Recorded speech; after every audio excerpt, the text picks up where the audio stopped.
एक बार की बात है, कौशल्या नाम की एक औरत जंगल से लकड़ी काट कर घर वापस जा रही होती है। आज तो काफी रात हो गई, घर पर बच्चे भी भूखे होंगे, लेकिन मैं भी क्या करूं, कहीं लकड़ी ही नहीं बची जंगल में। चलते चलते कौशल्या की नजर एक पेड़ पर पड़ती है। पेड़ पर बहुत ही काले काले रसीले जामुन लगे होते हैं। जामुन बहुत ही चमकीले और मीठे मीठे होते हैं। कौशल्या को जामुन देखकर लालच आ जाता है। अरे वाह, कितने रसीले जामुन हैं, क्यों ना थोड़े से तोड़ लूं, बच्चों को मजा आ जाएगा जामुन खाकर। फिर कौशल्या वहां रुककर खूब सारे जामुन तोड़ लेती है और खाते खाते घर की ओर चल पड़ती है।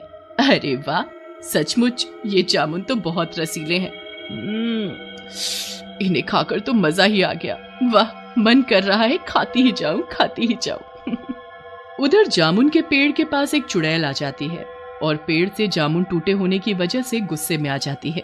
ये कौन है जो यहाँ से जामुन तोड़ कर ले गया? मेरे इतने रसीले जामुन, मैं उस दुष्ट को छोड़ूंगी नहीं, उसकी वजह से आज मैं जामुन नहीं खा पाई। इधर कौशल्या अपने बेटे बंटी और बेटी पिंकी को जामुन खाने के लिए देती है। बंटी और पिंकी को जामुन बहुत अच्छे लगते हैं। वाह माँ, इतने स्वादिष्ट जामुन, मैंने ऐसे जामुन कभी नहीं खाए। बंटी की बात सुनकर पिंकी बोलती है, सही कह रहे हो बंटी भैया, सचमुच मजा आ गया, ऐसे जामुन मैंने कभी नहीं खाए। वाह माँ, तुम दुनिया की सबसे अच्छी माँ हो, आप तो हमें रोज ऐसे ही जामुन खिलाया करो। मजा आ जाएगा। पिंकी और बंटी की बात सुनकर कौशल्या को हंसी आने लगती है और वो उन दोनों से कहती है, तुम दोनों मस्का मत मारो, मैं कल जंगल से और जामुन ला दूंगी, खा लेना भरपेट। चलो अब जाकर सो जाओ, कल सुबह तुम दोनों को स्कूल जाना है। फिर वो तीनों सो जाते हैं। अगले दिन कौशल्या फिर से लकड़ी काटने के लिए जंगल में जाती है और वापस आते समय जामुन के पेड़ के नीचे खड़ी हो जाती है और जामुनों की तरफ देखकर बोलती है, अरे आज तो जामुन कुछ ज्यादा ही काले और चमकदार लग रहे हैं, लेकिन ये तो बहुत ऊपर हैं, मैं इन्हें तोड़ूंगी कैसे? कौशल्या जामुनों के ऊपर पत्थर फेंकती है, लेकिन एक भी जामुन नहीं गिरता। कौशल्या ये देखकर उदास हो जाती है। आज तो एक भी जामुन नहीं गिरा। घर पर बंटी और पिंकी बहुत नाराज और दुखी होंगे। काश भगवान जोर से आंधी ले आए ताकि खूब सारे जामुन गिर जाएं। जैसे कौशल्या ये बात बोलती है, वहां जोर जोर से आंधी आने लगती है और थोड़ी ही देर में पेड़ के नीचे काफी सारे जामुन गिर जाते हैं। कौशल्या ये देखकर बहुत खुश हो जाती है। वाह, मजा आ गया, इस आंधी की वजह से आज तो कल से भी ज्यादा जामुन गिरे हैं, चलो इन्हें उठा लेती हूँ। कौशल्या जामुनों को उठाने लगती है, तभी उसके पीछे चुड़ैल आकर खड़ी हो जाती है और बोलती है, क्यों कौशल्या, कुछ मदद करूं तुम्हारी इन जामुनों को उठाने में? हाँ? जंगल में अपना नाम ऐसे सुनकर कौशल्या डर जाती है। चुड़ैल जी नहीं, अब आपकी मदद की जरूरत नहीं है चुड़ैल जी, अब मैं अपने आप उठा लूंगी। आप यहाँ कहाँ से आ गई? कौशल्या की बात सुनकर चुड़ैल गुस्से में बोलती है, मैं यहाँ कैसे आ गई? तूने मेरे पेड़ से जामुन तोड़े और चुराए हैं, चल अब ये जामुन यहीं खा और दफा हो जाए यहाँ से। चुड़ैल की ये बात सुनकर डरी हुई कौशल्या कुछ नहीं बोलती और जामुन खाने लगती है।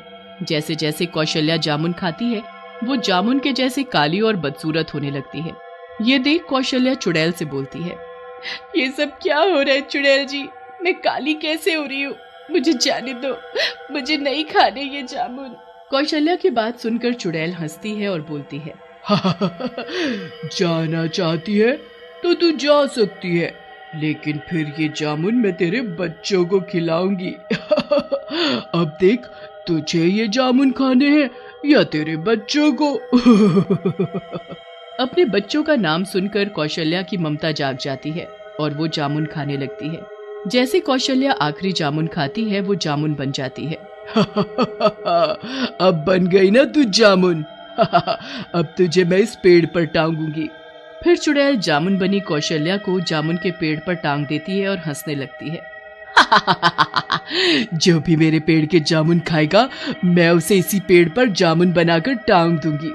उधर काफी रात हो जाने के बाद भी कौशल्या को ना आता देख पिंकी और टिंकू काफी घबरा जाते हैं।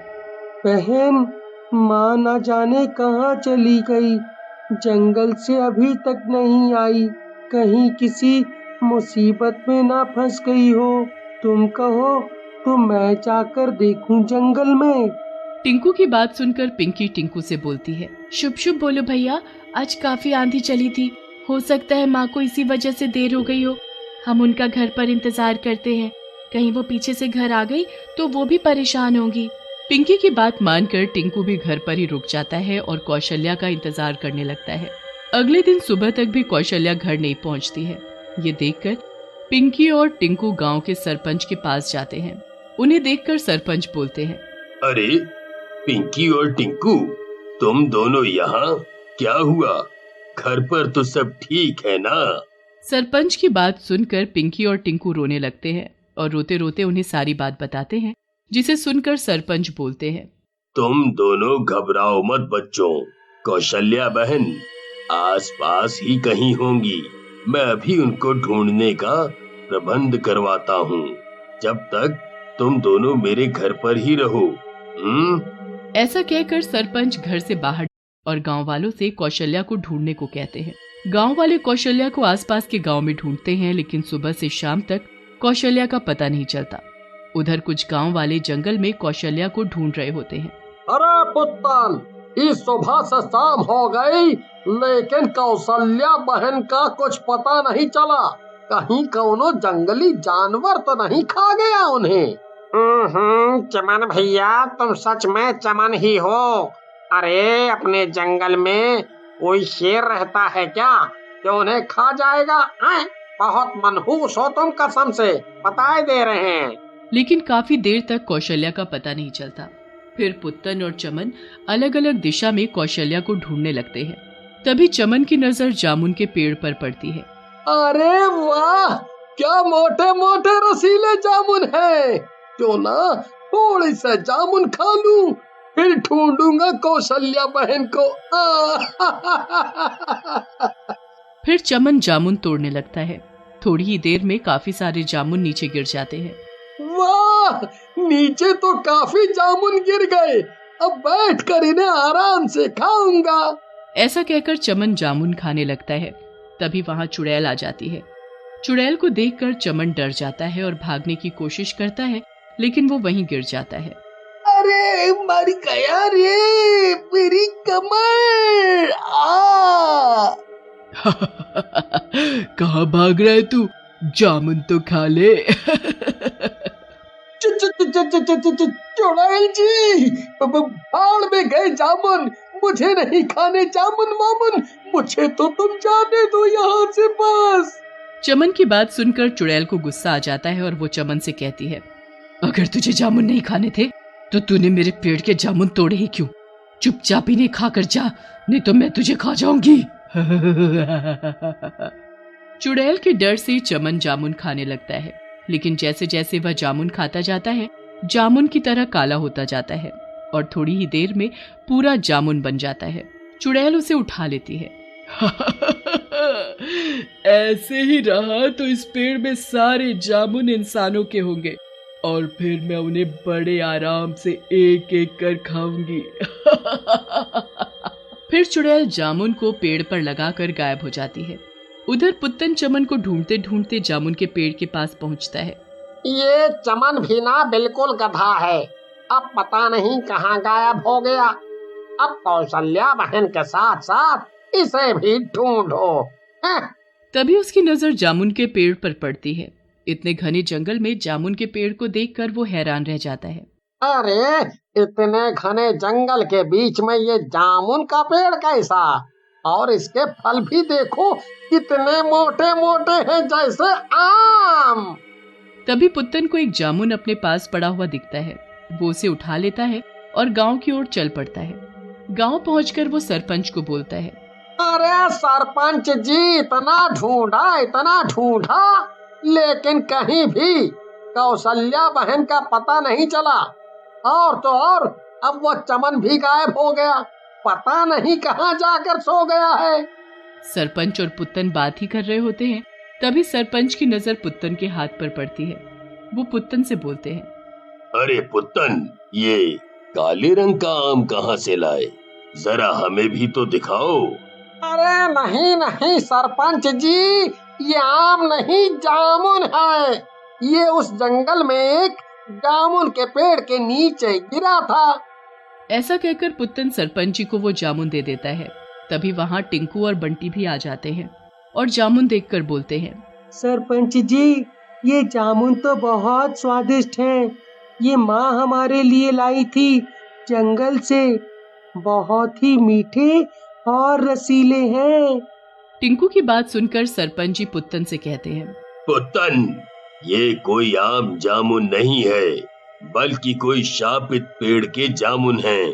तुम गांव वालों को साथ में ले लो, हमें अभी जंगल चलना होगा। ऐसा कहकर सरपंच जी और गांव वाले जंगल की तरफ चल पड़ते हैं। रात होने की वजह से वो सब मशालें भी जला लेते हैं।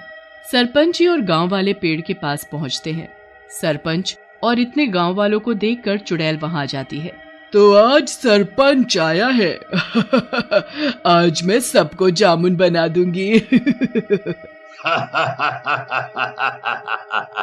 मैं तो आम के साइज के जामुन देखकर ही समझ गया था, ये सब तेरा किया धरा है चुड़ैल।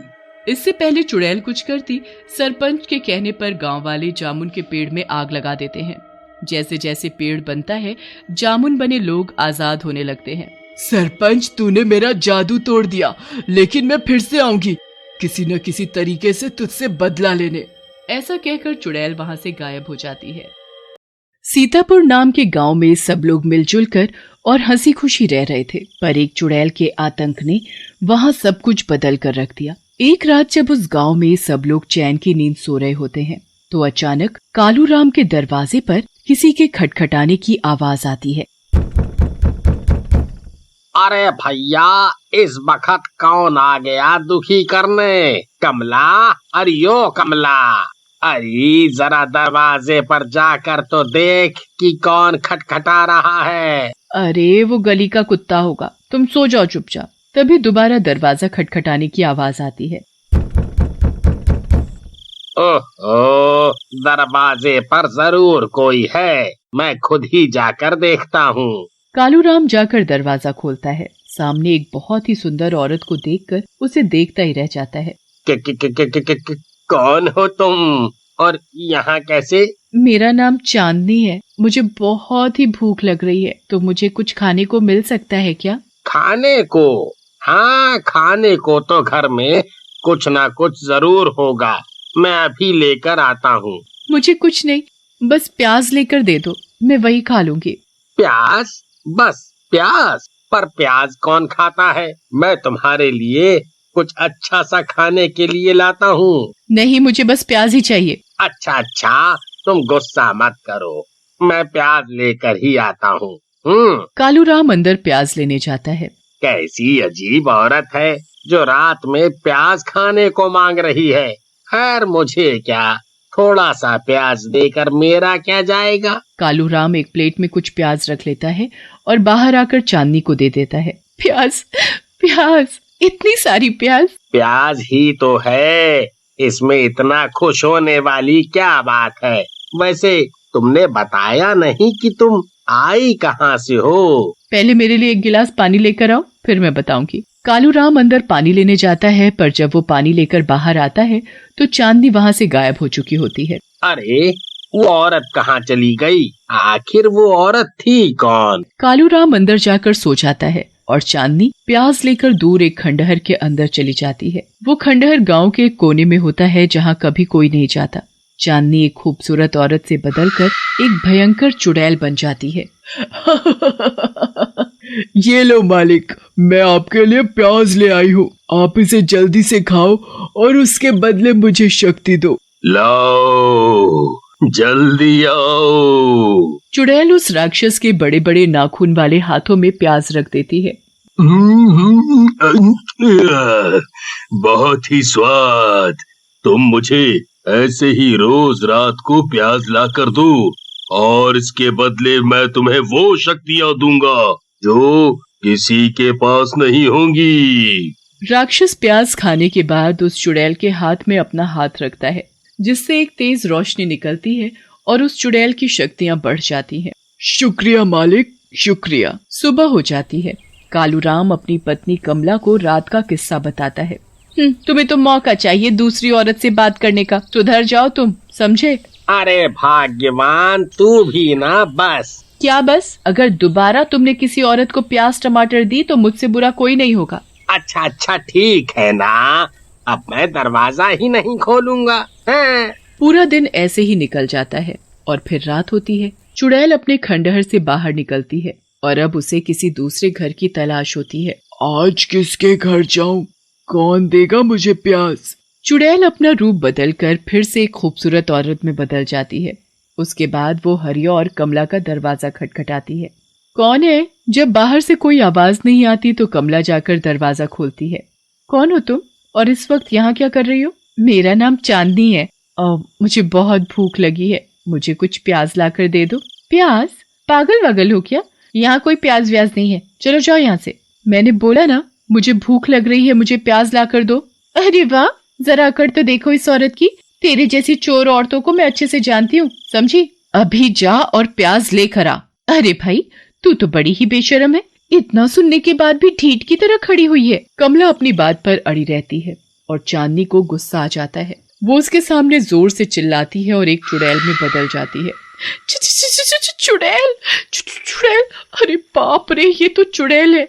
अब जा और मेरे लिए प्याज लेकर आ, वरना मैं तुझे मार डालूंगी। मुझे मत मारो, मैं अभी तुम्हारे लिए प्याज। कमला जल्दी से प्याज लेकर आती है।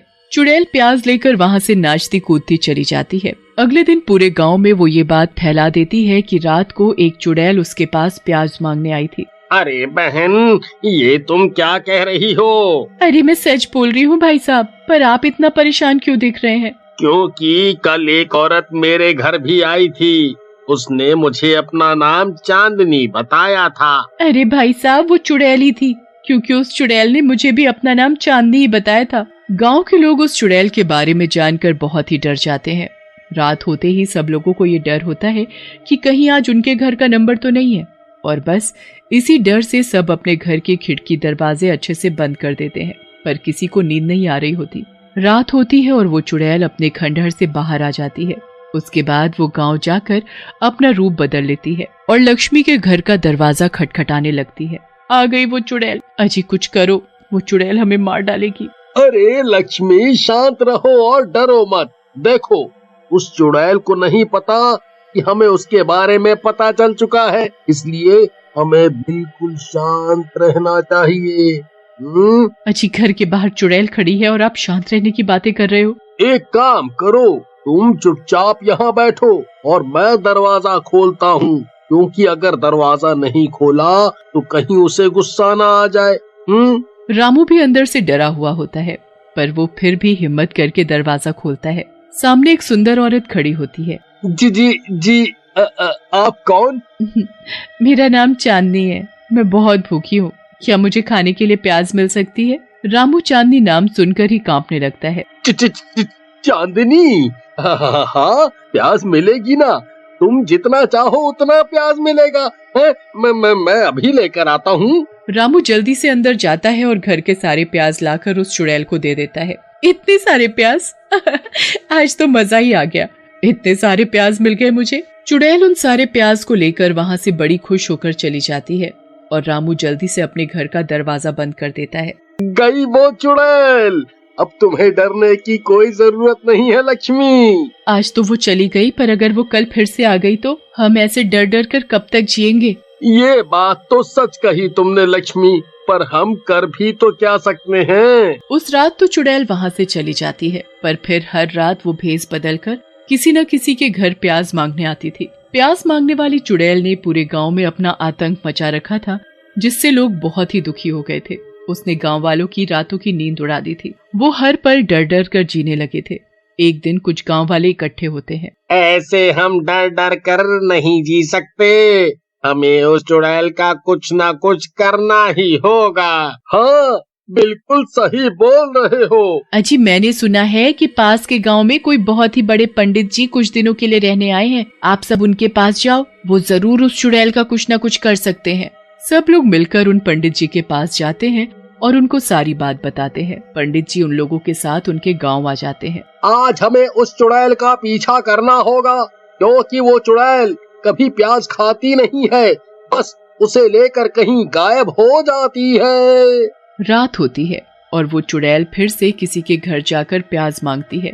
इस बार गांव के कुछ लोग मिलकर उसका पीछा करते हैं। वो पीछा करते करते उस खंडहर में पहुंच जाते हैं। वो देखकर बड़े हैरान हो जाते हैं कि चुड़ैल सारी प्याज एक राक्षस को दे रही है और वो राक्षस उसके बदले उस चुड़ैल को शक्ति देता है। गांव वाले वापस आकर पंडित जी को सारी बात बताते हैं। अब से तुम लोग उस चुड़ैल को एक भी प्याज मत देना, वो तुम्हारा कुछ नहीं बिगाड़ सकती, क्योंकि अभी उसमें वो शक्ति ही नहीं है, वो बस तुम सबको ऐसे ही डराती है। बस फिर लोग उसको प्याज देना बंद कर देते हैं। वो चुड़ैल बनकर सबको खूब डराती है, पर फिर भी कोई उसे प्याज नहीं देता। वो चुड़ैल किसी का कुछ नहीं बिगाड़ पाती, क्योंकि उसमें किसी को मारने की शक्ति ही नहीं होती। लोग उससे डरना बंद कर देते हैं और वो चुड़ैल उस राक्षस को कहीं से प्याज लाकर नहीं दे पाती। कहाँ है प्याज? इतने दिन हो गए, मुझे कहीं से भी प्याज ला कर दो। मुझे माफ कर दो मालिक, पर अब गांव वाले मुझसे डरते ही नहीं है और मुझे कोई भी प्याज नहीं देता। अगर तुम मेरे लिए प्याज ला कर नहीं दे सकती तो तुम मेरे किसी काम की नहीं हो। राक्षस उस चुड़ैल को खुद खत्म कर देता है और प्याज न मिलने से वो भी दिन पर दिन कमजोर होता चला जाता है और एक दिन खुद भी मर जाता है। गांव के लोगों को उस चुड़ैल से छुटकारा मिल जाता है